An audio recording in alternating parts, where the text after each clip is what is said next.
got two very special guests in the building. We got B Haywood and we got B Fines, the producer and host of the Big and Lazy podcast. Brady and Belichick. How y'all doing today? Great. Doing fine, man. Okay. Appreciate you having us. Oh yeah, for sure. Long time. Me and B Haywood, you know what I'm saying? We done linked up a couple times over the years. We first met when he was doing the Confirmed podcast, and they wanted to do some visual stuff, so I pulled up and did some visual stuff. But let's get into the earlier stages of Confirmed, bro. Like, what's the going from where you started at with the idea of it to where you kind of got it at now, where you want to go at? Like, what got you into this space? Well, if anybody really knows me, they know I'm a big Joe Budden fan. So that's where it all started. You know, the infamous Spotify rant. That's where it started. So then after that, started with that podcast, and I started listening to $1 Million Worth of Game, other podcasts. I was like, damn, I wanna start a little podcast. So then that's when we started a podcast with me and two of my closest friends from high school, my barber Joey, and my homie Mike, Bully Man, a battle rapper. And we did. You talking about the one we went to Indianapolis with? Yeah, yep. Okay, yep. Yeah, so that was the original 3 right there. Okay. And we just wanted to give like the youth a platform and talk to the youth and shit, try to give them experience. We always kind of like try to drop gems and shit, things like that. And you know, that's what Nate was talking about the other day. Mm-hmm. You know what I mean? That's where he started being a fan at. And then you know, I kind of ran into you, and then it was like, man, I'm gonna just turn it into a network since I'm not doing a podcast no more. And that's where I'm. You know, that's how we ended up here. Mm-hmm. Okay. So once y'all started the podcast, it was you, Bully, and Joey. I don't want to say what was the premise, because you already said y'all wanted to kind of give the youth a platform, but like, what was your overall goal for that? And do you think that was necessary to help you get to where you are currently with the platform?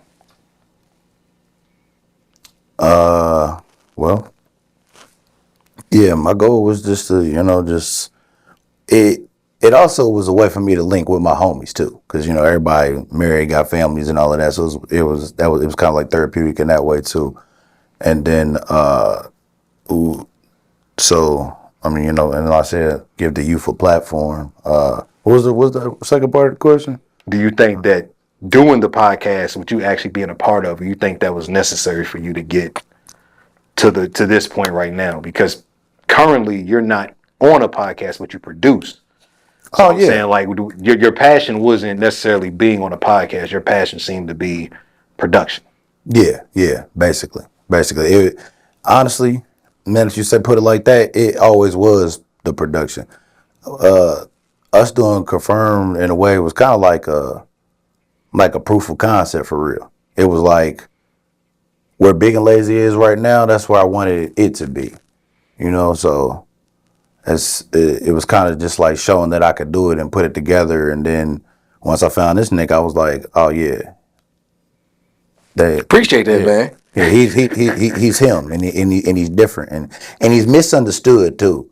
We'll get to all of that later. But you know, I was like, yeah, he'll be good for this, and like we've been a team ever since. Like he handles certain shit, I handle certain shit, and we sacrifice a lot and show up every fucking week. So really, yeah.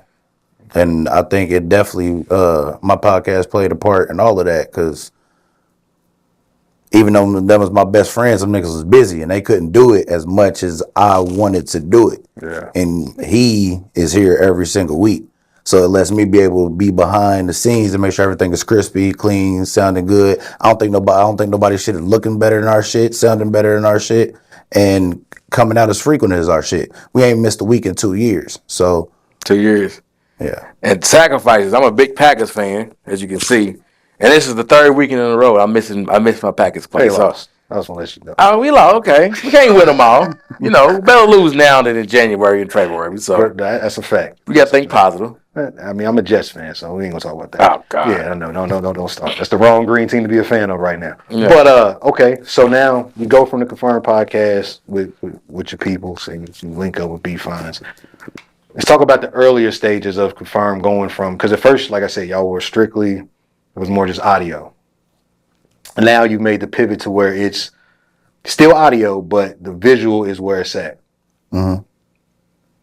Let's talk about the earlier stages of Confirm and how you had Big and Lazy Podcast and We Them Girls. Like how did you link up with everybody and y'all decide to start this venture? Well, I had to take a long time to learn how to wire up all of this shit and plug all of this shit up and just practice with myself, just talking in front of the camera, bullshitting at the house. And that's where I kind of, learned all of the back end from and got better at it and learned how to do the video. Then from there, his cousin Gerard. Yeah, shout out to Gerard. One of my homies from back in the day. Shout out to Gerard. He was like, I know a guy that can record your podcast. And I showed up, pulled everything out the trunk, and we recorded a few. And then I was just like, yeah, they all right at this. Yeah. So then I kind of took them under my wing, gave them some pointers, polished their shit a little bit better. You know what I'm saying? And then I did the same thing with the girls. I met them through my brother. He'd been friends of theirs for years. And, I linked up, did theirs. And I was like, yeah, they pretty good at this too. They got a lot of male viewers and they pretty good at this too. So I was like, man, let me just turn Confirmed into a network. I just had that idea and just like, let me put it all together and kind of try to leverage everything together and, do cross promotion, that type of thing. So. Okay. Now I speak on the earlier stages of Big and Lazy Podcast because it was two. It was big and it was lazy. Mm-hmm. At least that's how it was presented. It was. This is more so directed for B Fines, you know what I'm saying? Because again, that was his co-host, and I definitely want to hear your perspective as well. But as far as coming from you, what were the earlier stages of the podcast for you and your co-host at the time? And fast forward from then to now, did you at any point did you think it would just be you? The earlier stages of the Big and Lazy Podcast, that was some of the best times ever. Like just the grinding, just to see, the early thumping our heads, finding a place to, to record, burning up in the summer. Shout out to my homegirl Cheatham. She had an apartment. She didn't have no furniture at the time. She just moved in, so we was using her place. So we was smoking and drinking. It was like a party. Like people was coming through. So I love the earlier stages of the Big and Lazy Podcast. That was some fun times of my life. But did I ever see myself doing it by myself? Yes and no. Because I ain't gonna say they names, but a few people said I can see y'all butting heads down the road because y'all two different type of niggas. Y'all two different. Can we cuss? Yeah. Y'all two different type of people. Like y'all just, and I'm like for real, like, and they was right. They come to fruition, but I never seen it doing by myself. But like you said, people grow apart, creative differences. I wish we could have worked it out, but it is what it is. But I ain't gonna say, and when you say he was my co-host, I'm gonna put a little respect on his name. That was more of my friend too. We was friends first before this podcast. Shit. I've been knowing Tajay shit 07, 08. Like we went to high school together, play football together. Like we knew friends. I had mutual friends. Shit, he was my barber, cleaned up to, for a couple years. So he was more than the co-host, but we just came together, did a podcast. Okay. Mm-hmm. Okay. Now have y'all spoke about potentially getting back together, or is it just you moved on and it is what it is? Shit, I ain't heard from that nigga. I ain't heard from him in about a year. Since that, what fell out, I ain't gonna say it because it's out on YouTube. But since we had our split, I ain't heard from him since then. So this is going on about a year and some months. I'm not gonna say nothing, but I hope we can. I would like to. All right, fuck it. I'm gonna say it now. It's an invitation, Tajay. I want you to come to the Big and Lazy Podcast set and tell your side of the story. I won't be here. Be Haywood and be here. I want you to come. You can clip this up. Come and if you would like, tell your side of the story. And that's the invitation right there. We're gonna go on there. We was talking about it, but that's the invitation as a man. So I would like for you to come. I won't be ain't no fish or no nothing. Be Haywood. You tell your side. If you would like it, tell your side of the story. And that's the invitation. Some exclusive right there. Okay. Cause we've been talking about that here lately the last couple of days, so we're gonna go and put it out there. Okay. Now, why? Can I ask why you wouldn't be here, or why you wouldn't want to, like, all three y'all?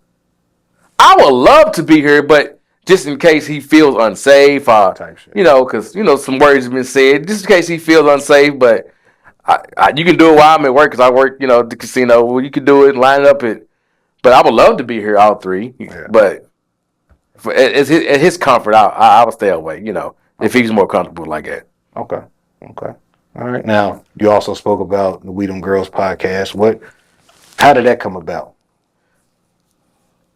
And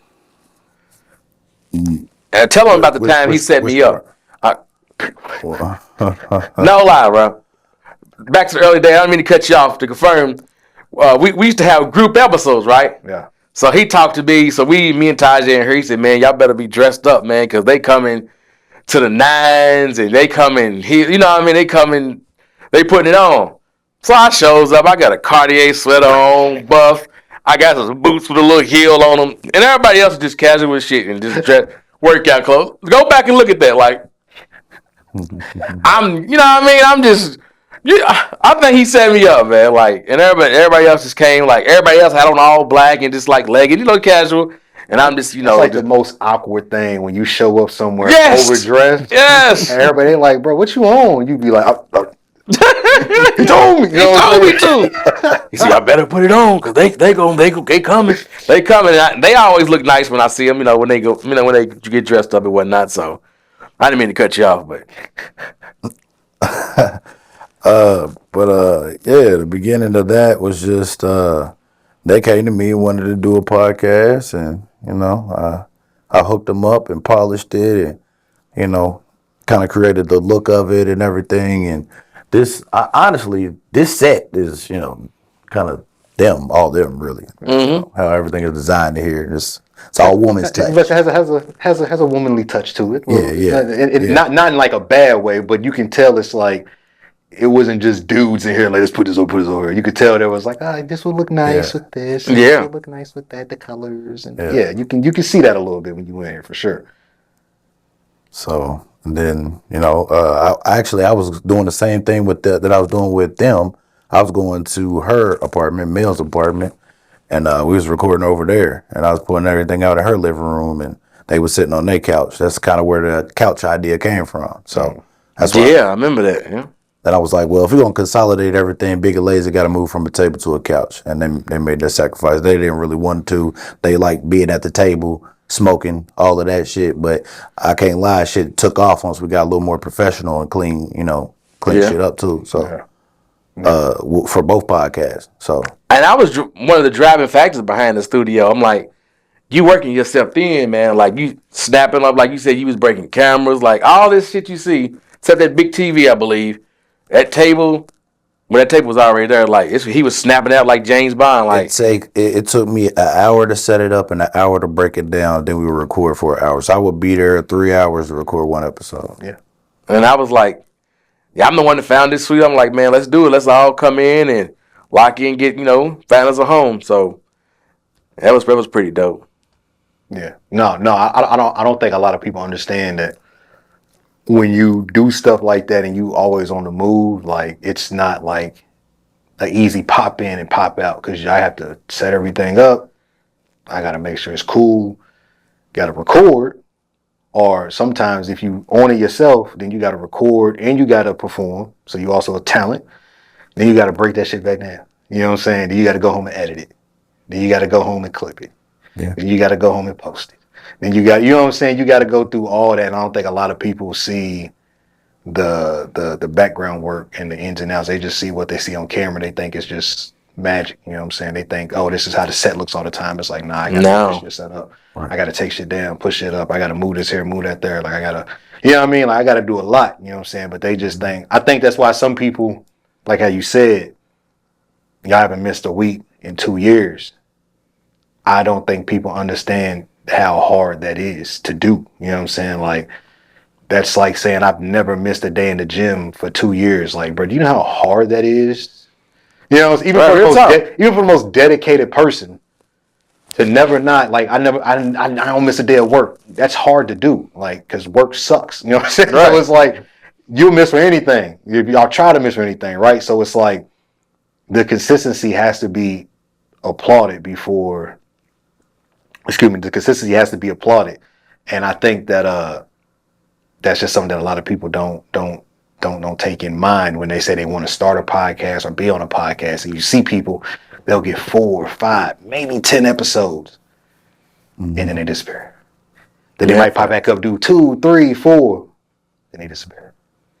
Then they come back, do 1, disappear, and then they gone for a long time until they end up doing something else. And you be like, damn, bro, like I thought y'all XYZ. And you be like, damn. Then you start to kind of look at what you're doing and put it in perspective. Be like, you know what?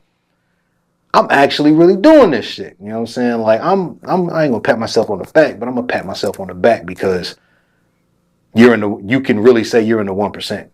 You know what I mean? Like Really? based off the amount of people doing this shit, you can say if I ain't in the 1%, I'm top 3. You know what I'm saying? But I'm in an elite class to where a lot of people who have thought about doing a podcast and started doing a podcast and who even attempted or whatever, I've surpassed them 10 times, 1,000 times. Like I'm really in an elite class of this.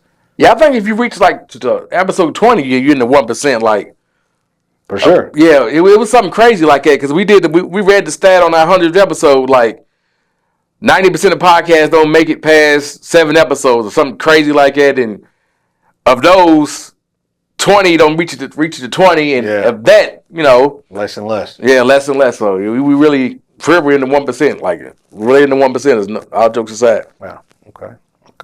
Now I want to ask both of y'all. I'm pretty sure I know the answer to this. But this can also be a personal preference. You could say, nah, this, I think that, but I got mine. What would you say, because y'all been doing this for 2 years, what would you say is your favorite moment? Y'all don't want to say your biggest, but what is your favorite moment from the podcast over these 2 years? Favorite moment? That's a good question. Favorite moment? What would you say what was your favorite moment? My favorite moment is still Crack Doja. Getting Crack Doja to come outside. Because he's like a ghost. You don't see him on social media. You don't see him out. You know what I mean? Yeah. And like one point in time, he was a legend. He like everything in this city was going through him. Right. Like, that was hot at one point. And he did it all. Videos, pictures, you name it. Just like I do and have done. Mm-hmm. So, he was, you know what I'm saying? He was like, he's kind of like a role model to me. I love being in the studio with Cino Fresh, shout out to him, and just recording and seeing everything that he was doing and everything. So he played a big part in, me getting here too, for real. So just watching him, you know what I mean, and talking to him while they was in the studio and learning shit, picking his brain, shit like that. So doing that episode, it was big for me. And that was when I had my Puff Daddy rant off camera.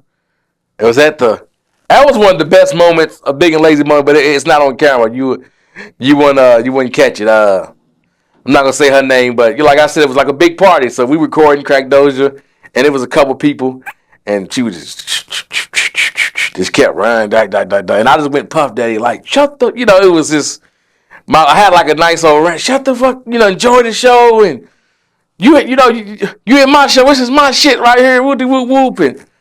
Cause she just kept going. I just couldn't take it. But she was just talking shit. She was just talking shit. Just cold, just talking shit about nothing. I don't know. It was talking about some weed. Just talking. Just if you know her, you know her. She just like it's like just do. And I just put my foot down. And it went on like maybe about a minute rant, and it was wild, man. It was.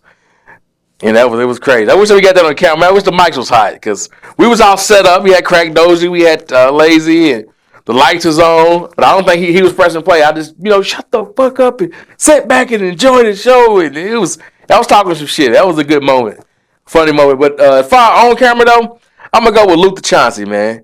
He is just hilarious. Like he's a comedian out of Louisville. And he's just hilarious. Like interviewing him is so easy and hard at the same time because you ain't gotta ask him nothing. You talk to him for an hour, you just gotta ask maybe 6 or 7 questions. He's like Charleston White before, you know what I mean? He just and And he's hilarious, man. He just had me in stitches over here. So that's one of the best moments of the podcast, I would say, so far. Okay. Now, what would you say is your biggest, more viral, but your biggest moment? Would you say? And it's gonna come down to one or two things. I think we all know what the answer to that is. We're gonna it's either one or two things. So I'm gonna But say I asked it that way because I want to know, because you might feel like this is a big, but of course, we're going to get to that anyway. But it could be a personal preference answer, though. That's why I wanted to ask it like that. no lie, one of the biggest moments was I'm about to go with the C-Tez 1A and Big Nita's 1B. Cause I'm at work and people don't never say what's up to me. I had Big Nita on the podcast. She didn't even drop yet. She posted a picture that she was on the podcast. It's customers, a coworker. Hey, you had Big Nita. I know you had a podcast. Like, Big Nita gave me that recognition to like almost introduce me to a broader audience. Like, shout out to Big Nita. But C-Tez, that was I got a lot of clout. You know, we went a little viral on that. So either one, Big Nita or C-Tez. So it's 1A, 1B. However you want to chalk it up to. Yeah. What would you say? He's right. I agree with that 100%. I agree with that 100%.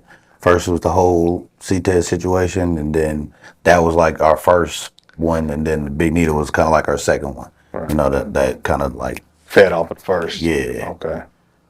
I wouldn't say it fed off each other, but it was just because the C-Tez interview was like early 24. Was it early 24? No, it was early 25 because it was early this year. It was early this year. So yeah. They both happened this year. So the C-Tez situation, it kind of, it was the audience that we was already targeting, that we was already, involved with. But then, like he said, Big Nita situation, and it took us to a whole nother audience and had, more people messing with us. Like, we met the owner of the building coming in here and everything. That's bad. And everything. So, like, a lot of people just didn't know who we was before Big Nita. And some people knew who we was, but wasn't really checking for it before the C-Tez thing, if that makes sense. Right. So, those two situations. Okay. Sure. Okay. Now, of course, let's get into the C-Tez situation, because that definitely went viral. You know what I'm saying? Went viral here. A lot of people had mixed feelings about it. They felt like y'all twisted his words. They felt like he was being wronged, and then other people were like, nah, they didn't do nothing wrong. You know what I'm saying? So I want to know from y'all's perspective. I want to know y'all's opinion, like your just honest opinion about the situation, and do you think that it could have been avoided from going that way? No. I'm gonna give you the whole story. I'm gonna give you the blood. You want to talk? From what I hear, every person that we bump into, we ask, we didn't do anything wrong. Right. When you know what I'm saying? When I asked, and this, I've heard from some pretty reputable people. I don't want to name drop, but for sure. We talked to some people that have been on the podcast, and Smoketown Nave. He's on wax. Yeah, saying it. The clip's on. What you got? Look, you didn't do nothing wrong. I reach out to you. Yeah. Nobody, even my homie Short Shine. He said, man, like, y'all didn't do nothing wrong. Like, and it was just a misunderstanding of the video that you made. Yes. Which everybody thought that came from us. Yeah. So then the city was on fire. Which is crazy to think. It's wild. I didn't realize that until maybe a couple weeks ago. Yeah, I don't know why they thought that. It's pretty. Anyway, but even because I guess it's because people don't really watch shit. So they go off what they see on social media. So they saw the collab on Instagram, and I think, the collab is going to show it like, I collab with it, so it's going to post on my feed, post on my people and shit, vice versa, whatever. So I think when people seeing that it was Big and Lazy on the collab, they're like, oh, they did it. You know what I'm saying? Because there at that time, there's definitely a lot of people who didn't necessarily like follow me or whatever, because my audience, I don't really care about local shit. Like, I do, but I don't. You know what I'm saying? Like, whatever. So, but it's a lot more local people that follow y'all. Right. So when they see that, they're like, oh, that's them. Mm-hmm. They made this video. They really didn't watch it. And I'm just clearly me breaking shit down. Like, hello. You know what I mean? And it's like, you go to the YouTube channel, same thing. You feel me? Like, so I think that was where the definitely where the miscommunication came from, because I did a breakdown on what was discussed. Right. Right. And if you watch, and if people actually watch the interview, and like I told B Haywood about the interview, I said, you did a good job, because you got out the way and you realize that, oh, because even you could take out the whole Jack part, take all that shit out. Besides that, it was a really good interview. Like, besides that, it was a really good interview. It was entertaining. It was informative. It gave you a insight into why or what he does. You know what I'm saying? And it was just, to me, I enjoyed it, and I told you that. Pretty dope interview. Good job. Appreciate it. Thank you. And yeah, for sure. And so people don't really watch shit, so they didn't get the whole actual interview. They didn't take it in. Right. They're going off a clip, right? And so you didn't ask anything as far as to put him in a situation to. I didn't. You didn't act, like, all you did. He started speaking. You asked a follow-up question, and the follow-up question led to one thing, which led to another thing, and it just so happened, it's like, if that's the route you want to go, bro, go ahead. Like, I didn't ask you. You're giving me this information. You know what I mean? And so, but people don't watch stuff. They don't really.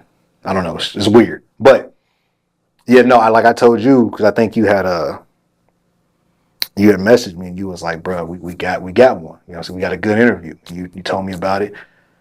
And I was, all right, bet. I was like, shit, I'm going to watch it. And I watched it, and I was like, I'm going to break this motherfucker down. And I told you, I said, I'm going to break this bitch down. Like, because it's some shit in here that I know I can. And not even on, like, no trying to be, like, messy type shit. Like, it's literally like, that's what I like to do. I like to break shit down. Like, I don't just make content just to make it or throw some shit out there. Like, nah, if something comes across and I'm like, oh, shit, I like that. Let me see if I can, you know what I'm saying, find a little bit of information over here, or tie this together. Like, that's just what I like to do. And so after I watched the interview, I was like, bro, I'm gonna break this bitch down. I told him. And I hate that people are blaming y'all for that. You know what I'm saying? Because because not even from no, like, I'm like jumping in for, oh, it was me. Like, nah, I don't care about the clout.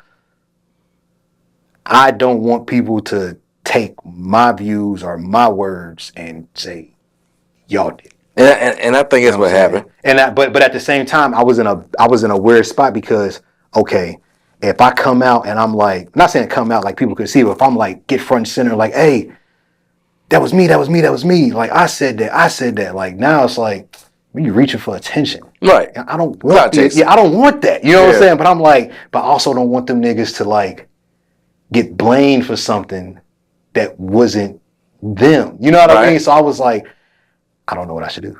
You know what I'm saying? Like, but I kept, you know what I'm saying? I spoke to B Haywood throughout and everything, and he was, you know, it was, everything was cool. So I'm like, all right, I'm just not going. Hopefully people realize that that's not their video. You know what I mean? And they realize. I never came out to say this, but I was pissed you issued an apology. I was pissed behind the scenes. Really? See, I didn't say nothing about it, but I was like, I can't believe this nigga apologized, because I don't feel like we did shit wrong. And I was ready to fucking die. I understand why he would apologize. Yeah, I was ready to die on that hill. Like, I was upset about the whole situation, and I was hurt too, because I felt like it was an attack on my character. And everybody I know that has came on his couch, what's the first thing that they say about that when B would never do no shit like that? Right. That's what they all say. You know what I'm saying? And I felt like it was an attack on me personally, so I took that shit real personal. Yeah. So I was pissed that you issued it up. Nigga, I'm on when the clip dropped. So the clip dropped, and people, one of them local debates sparked. It got kind of viral that C-Tez did wrong by certain somebody. Yeah. I'm going back and forth in the comments arguing about. Man, arguing for C-Tez. Yeah. I'm in the comments vouching for him, No lie, the next day, you throw me right under the bus. It hurt. A little chick I messed with, she see, you can't vouch for niggas. You was going back and forth in comments, or going for him, and he threw you right under the bus the next day. But we didn't do nothing wrong. And two people that I respect very well, they pitched the idea that we should release a press statement, and she helped me with that. But I don't know. I don't think I did nothing wrong to this day. C-Tez, the invitation's open if you want to come on here and you want to talk it out. But to give a backstory how that C-Tez interview started, you want to hear it? Yeah. Okay. Yeah. So I first ran to C-Tez. This was June the 20th at EST concert. At neither here nor there, EST concert. I'm so humble. I'm walking up to the concert. I'm by myself as usual. Big bro, what's up? What's up? I'm thinking he can't be talking to me. I'm looking, so he comes, kind of right. What's up, big bro? Come on, I'm trying to come on the podcast, man. I want to tell it all, man. I got a story, man. I'm gonna go up. Whoop, whoop, whoop, whoop, whoop. I said, cool, got his number. Something told me not to mess with him. Then I seen him again. Just I had a bad feeling about it. So I seen him again on the boat. This is like October, November. Big bro, I'm ready to get on the podcast, man. Whoop, whoop, whoop, whoop, whoop. And I seen him one more time a couple weeks later, and that's when I pitched out. Like, man, I keep running into C-Tez. Man, we got to get C-Tez on here. He's a legend. He's a Louisville legend, which he is. For sure. But I don't know, someone just telling me, man, like, but we got him on here. We gave him a date. It was like the late December, early January. Yeah. And even then, so here's a kicker. He called me about 3 or 4 days before the interview. He said, man, I'm going to stage some content. I'm gonna we going viral. I'm gonna stage some content. So part of that, what he did when we say he twisted the words, maybe in the back of my head, maybe that's the part of the stage content. But he said we shot a little skit in here and everything. It was a wonderful conversation. He came in and he told the story like people was taking advantage, So I don't know why you throw us on. We didn't do nothing wrong, but that's that. No, that's I mean, so like, I understand why you would issue the apology. Uh-huh. You know what I'm saying? But I also understand why you felt like, no. You know what I'm saying? Like, that's BS because... And he just told this to me. I didn't know you was that. Maybe you was mad I issued the apology? I can see why he would be mad, though. Okay, I got you. But I understand why you would issue the apology because, again, you doing stuff like this, you never know. It can take you up or it can take you down. You know what I'm saying? Like, and it really just depends on who and what side you align yourself with or who or what side you're on. And not saying he can make a break or anything, but I'm just saying, like, you never know who's connected to who knows what or whatever, who could, press a button, who could not press a button. It can go various ways. But like, I see where you coming from. You like, bro, like, we got, like, fuck the podcast, like, as far as like that, like, I podcast is the podcast, but like, this is my brand. Like, this is me. Like, I'm not going to pour everything I have in it and do some flawed shit. And that's where I was. And also you're looking at it like, I also don't want to look like we just gonna apologize anytime somebody feels some type of way. Like, nah, you gotta respect. Right. You gotta, because you had a conversation, because you actually reached out before the podcast came out. You told me, you was like, bruh saying he don't want it to come out. And the first thing I told you, I said, he gotta respect the creative integrity. Meaning, and what I mean, I don't think I explained it to you, but like, if there was no money involved and we doing something together, if I didn't pay you and you didn't pay me, once I get it, it's mine. You got to respect that. Yeah. So if I choose not to do something with it, it's mine, right? You ain't pay me for it. I ain't pay you for it. Now, if there was money exchange, here, take your money back or give me my money back. You know what I'm saying? Figure that out. But if we just doing it off the muscle, creative integrity comes first. And if I choose to do something with it, I'm going to do something with it. If I don't do something, I don't do something. But that's not your call. And you did it under your own free will. You know what I'm saying? So I'm saying, like, but that's not your call. So that's why I told you, nah, he got to respect the creative integrity. Now, I'm not going to tell you to do it. I'm never going to tell anybody to do something. I'm going to just tell you based off how I would move. You know what I'm saying? Like, you hit me. You was, at first, bro, you was like, I'm going to put this out in a month. And I said, no. You should get that out as soon as possible. Because you have something. You know what I mean? Like, don't wait a month on this, bro. Get this bitch out as soon as possible, bro. And I think what more people should do, we all do the same shit. I think more of us like-minded people. Don't feel like you got to gatekeep. Don't feel like you can't give information. Don't feel like you can't give a perspective. Don't feel like you can't help each other out, bro, because all of this, everything that we do, what y'all do y'all podcasts, I do interviews, C-Tez does content, this person does music, that person might do choreography. Like, we all got to kind of blend in, bro, because that's the only way that Louisville's going to get to a Chicago. The only way Louisville's going to get to a Atlanta. Like, we need the content creators, but the content creators got to work together. We need the podcast, but the podcast people got to work together. We need Real talk. Everybody has to work together. I know a lot of times it gets preached or whatever, or I might miss the same shit, but like, nah, I think more people need to do it. Like, I hate when I see a podcast and I see them around for 4 or 5 weeks and then they just die. I hate And that it's too. like, I hate that shit. And I'm like, damn, it's like, nah, like, cause y'all have some, cause every time somebody pops up doing something, they each add a certain little flavor, each add a certain little wrinkle. And it's like, you would have something if you just really believe it, and you'll have something if you actually invest more so if it's money or if it's time or if it's both. Like, you got to put sweat equity into this shit, right? Regardless how you spend it, it's going to be financial, physically, emotionally, spiritually, time, whatever. Like, sacrifices are part of the game. And I think a lot of people right here, they don't understand that. And I think that's why when the shit happened, the way that it happened, there was a nice chunk of people, because I seen it. Because I seen it, because I remember posted it. I think it was you. Mm-hmm. I think you might have shared the YouTube video post on Facebook. Yeah. And that, I watched the conversation go several different ways. It went so far, I don't even know the chick's name, but she was going live.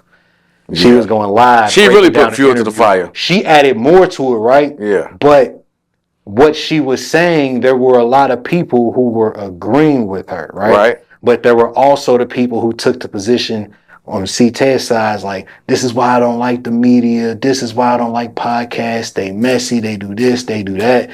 And I'm sitting back from afar. I'm like, damn, bro, like, them niggas really didn't do nothing wrong. You know what I mean? And I'm just like, and not even nothing messy. Nothing. And I hate the fact that he threw y'all under the bus, threw you under the bus, and painted this picture around the situation as if his words got twisted.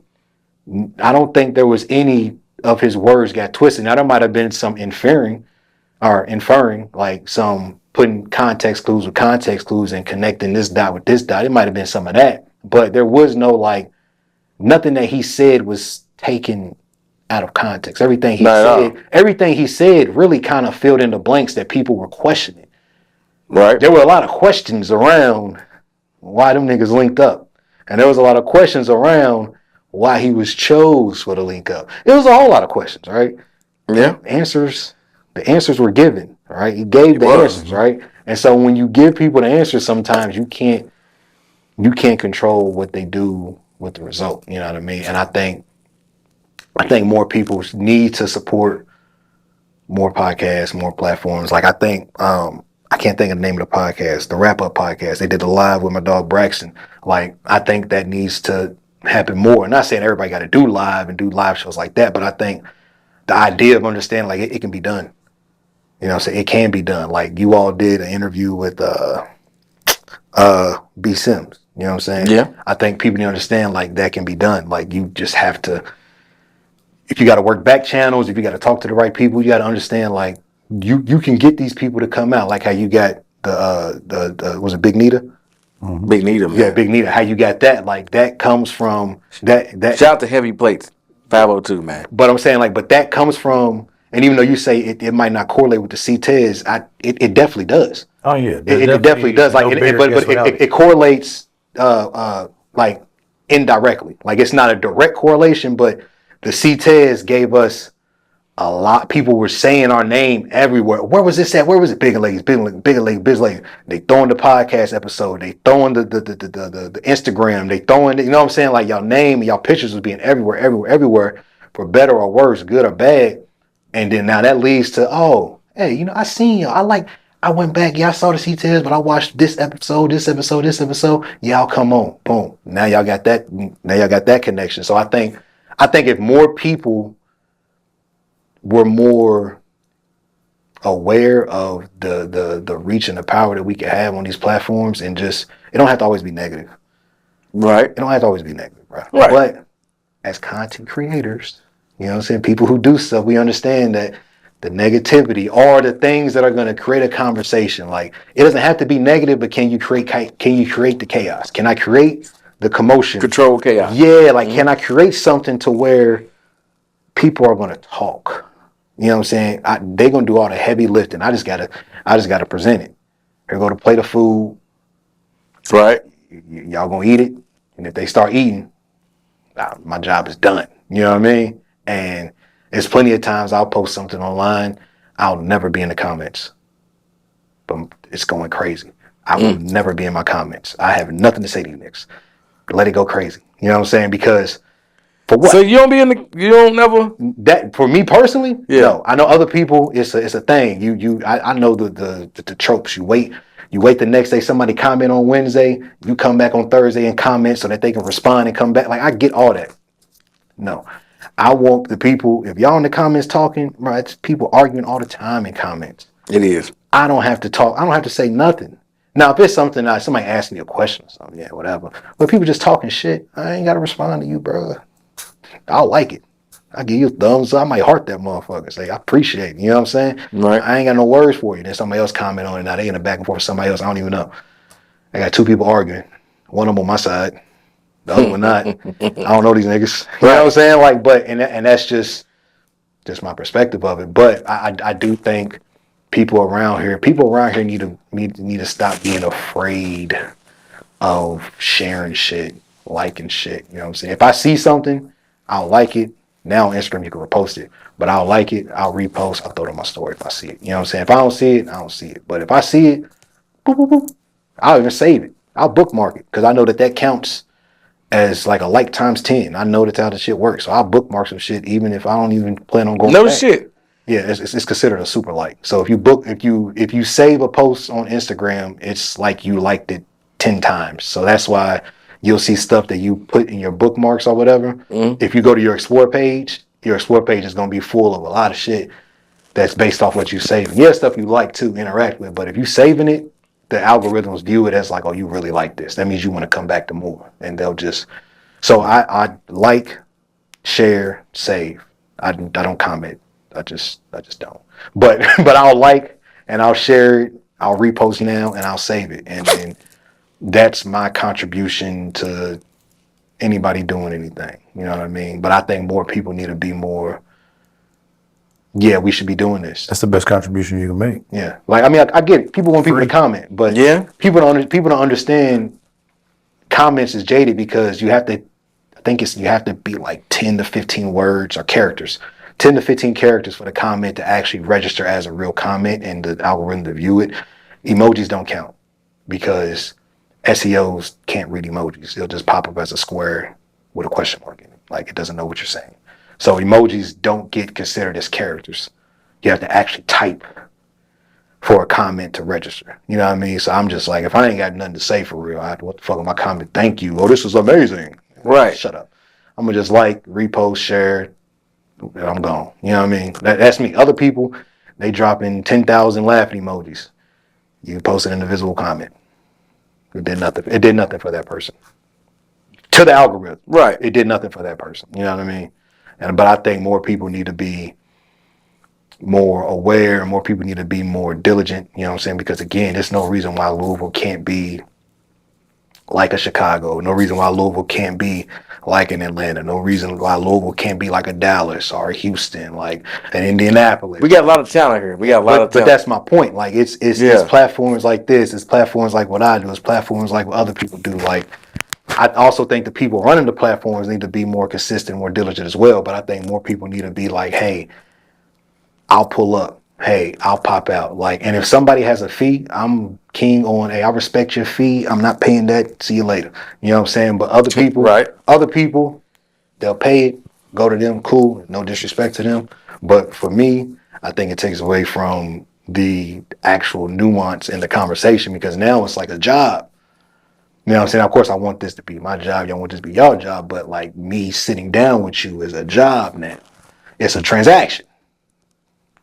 I'm obligated to do it based off the transaction. Like, right. If it was just off the muscle. So you say it kills like the For me, it does. Yeah. For me, it does. Like I've never paid anybody. I paid for Mars. So I had Mars pull up. This is like when she first started with her old management. Had them pull up, and I ordered lunch. Mm-hmm. That was it. Papa John's pizza, and I had a coupon. Yeah. So and I ate too. So I wasn't tripping. You know what I mean? So other than that, I've never I've taken money, but I've never asked for it. You know, if I asked my here go 50, like here goes some gas. You know, I know you pulled up from yada, here goes some, all right, bet, but I ain't gonna say no, nigga. Here, give me that $25, nigga. You know what I'm saying? Like I ain't gonna say nah, but I ain't asking for it either. You know what I mean? Right. So I think just for me, I think it just, and I'm not expecting either. So I don't think it, I think it just takes away from it a little bit. You know what I mean? So, but I do think more people need to be more diligent with stuff like this, though. I think as a collective, because there's no reason why Louisville hasn't went to the moon. Real talk. You know what I mean? It's no reason, just Kentucky and Germany, but Louisville, it's no reason why. Because no reason why. And I'm at a space like now. If you want to collab, man, you gotta show me like 20 episodes. You gotta. I'm tired of collabing with people like you said. It's here today. I do 3 episodes. You know what I mean?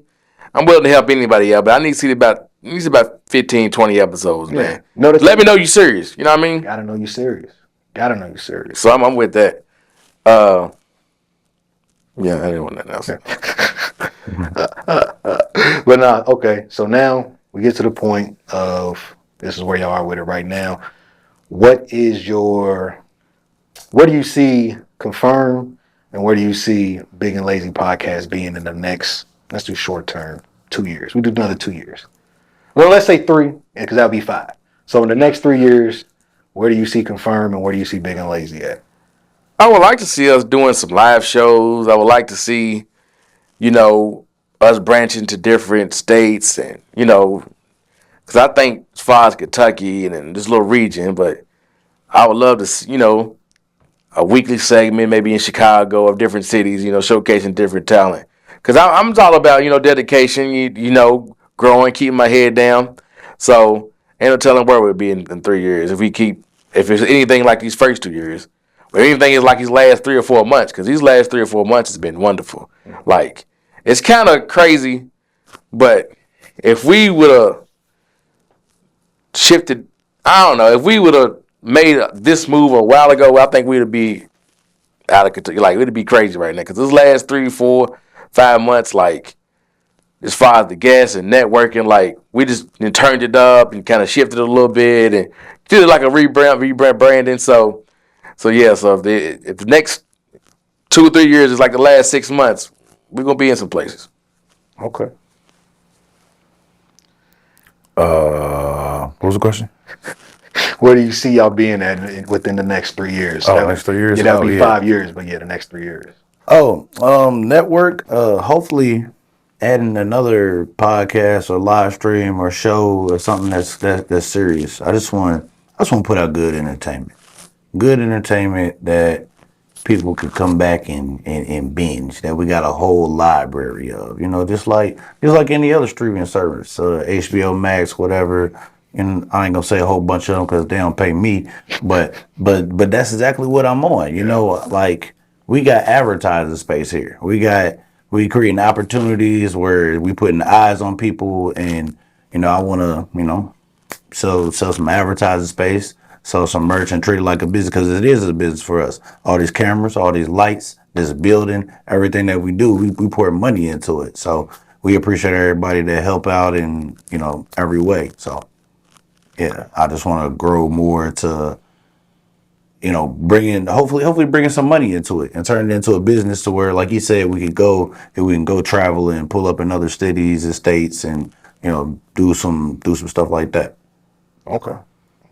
Now, have you all started like looking into the live stream and the live shows? Like, have y'all kind of started pivoting towards there, or is that something, or you like it's on the docket, but A little bit, not serious, but a little bit with the live shows and live streaming, a little bit, but not really too. We can look a little deep into it, but we just right at the cusp talking about it, Okay. Now, I know you said you want to bring other podcasts in the network, would you? This is more so for you, B Fines. Would you be opposed? I know it's still. I think this has turned into your baby, right? Mm-hmm. Like you started out with your man's. Things went how it went, and now like you looking at it like, man, this is mine. You know what I'm saying? But would you be opposed to potentially down the line either picking up a co-host or just keeping it strictly? Because originally when the show started out, y'all wasn't necessarily interview based. Y'all was doing a podcast. Yeah. And now it's kind of pivoted to being more interview based. You know what I'm saying? You don't really do just strictly you. It's I'm sitting down with somebody, I'm interviewing, or it might be the times where you and Brandon on this camera together. Y'all might do something every once in a while, but generally it's you and a guest. Would you be opposed to getting another co-host so you could kind of be more podcasters, or are you just like, man, this is where things are going? I'm loving the interview shit.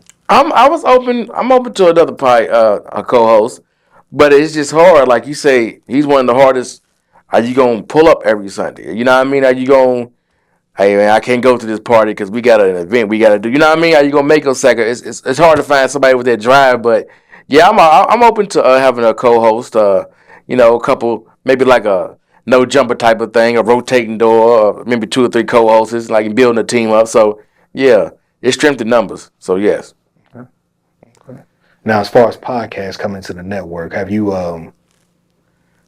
started looking for people, or are you just opening the door saying, if you got a podcast and if you can show me that you're dedicated, you can work something out? Yeah, definitely open door policy. Like he said, you gotta be serious. You gotta have either some episodes underneath your belt, and you need the engine behind you, or somebody that is willing to dig in and be serious and show up every week to get to where we want to get to. You know what I mean? Like what we almost 150 in or something like that. So like you gotta be serious. You gotta want to show up and want to do this for real. So and take it serious. Want to learn. Want to evolve. Because like you said, he didn't start off as an interviewer. He learned that shit. Like he watched game film down there. Yeah, real game. Yeah. So and I'll base off everything. And I'm telling him, try this. Don't do this. Don't do that. You know what I mean? And we a team, and it works out for us. And that's what you're gonna become a part of if you come with us. Like this shit was family. You know what I'm saying? The 5 that it started with, it was family. You know what I mean? It was. So that's. It was. That was. In group episodes, man. It was one time. One group episode. It was us two and them. It was. We was in here at the time, and it was every time we linked up with we and the girl. It was a good time, man. And it was some good stories, good conversations. So it kind of sucks that we'll probably never get that again. Well, we had 3 meetups. It was 2 of them, wasn't it? Yeah, 2 of them. So one at Tajay's house and one here. Yeah. Okay, yeah, it was 2 of them. So we were supposed to have a relay race. It was the girls. It was me and Tajay, a tag team. Go down the tag relay race, but we never got around to it. So we started talking about it. This when Tajay he had departed, and the girls wherever they might be. Yeah. So shout out to them 3 though. Real talk. That was a good time. One of the other brightest moments of the podcast when we pulled up. What was it, like the anniversary of their podcast? Yeah, they 1-year anniversary of podcast, and they had a party. It was one of the best parties I have ever been to, just because it's a different crowd that I'm used to. It's like they friend group and shit. It was cool. Me and him got lit. This nigga was hopscotching outside. I was hopscotching. It was like a daycare in the same shopping center. They had a little hopscotch. Drunk as shit. I hit that shit too, nigga. They had food and shit. I was light on my feet. They just knew how to organize. Yeah, they like females love. They get the party. A female celebrate a cat getting stuck in a tree if they can get gifts for it and get drunk. If they can, seriously, they'll celebrate any fucking thing. Yeah. So, but no slight to them. But it had a hell of a bar. It was open free. Just tips. Yeah. Nigga, I was just ordering all type a blue lemon drop. I was so drunk. I mean, call me an alcoholic, but that's the part that I miss the most about We Them Girls podcast. Like, them girly drinks be hitting. I ain't gonna lie. I'm like, this is tasty as fuck. I can drink 20 of these. They stay with some goddamn drunk. She come in with a whole kit. Sometimes she mix it up at the crib. the fancy shit. It's sparkling and all kinds of shit. Yeah. like, With glitter in it. yeah, like she wanted to go to bartender school, but I guess she never did. But her drinks used to fucking hit. And they had like a little mobile bartender there, a little mix up anything Yep, that you you want. did. All you had to do was tip the bartender. Drinks was free. Like it was dope. So It was, man. we got memories doing this shit though. That shit fire. Me and him been to Indianapolis to a Pacers game. We went to go meet Wallow at this book signing. So We did. this journey's been something for real. Okay. Well, look, man, we've been here for a minute. Y'all got any shout outs? Just shout out the podcast, Big and Lazy Pod on IG. Bigandlazy.com is our website. _ B Fines is my personal Instagram. Confirm Network. Shout out to Confirm Network and all the opportunities that it, provided and all of that. So, and if you want to, join or try to start something, like we can work it out. Get at me or get at him or whatever, and we can try to do something and buy some merch. Support us. We got Patreon coming soon, so try to support us in what you can so we keep this going for real. Okay. Well, Good look, love. I appreciate y'all letting me pull up. Appreciate y'all sitting down and giving me this exclusive. But it's been another episode of Opinionated Facts, Big and Lazy Podcast. We out. Yeah.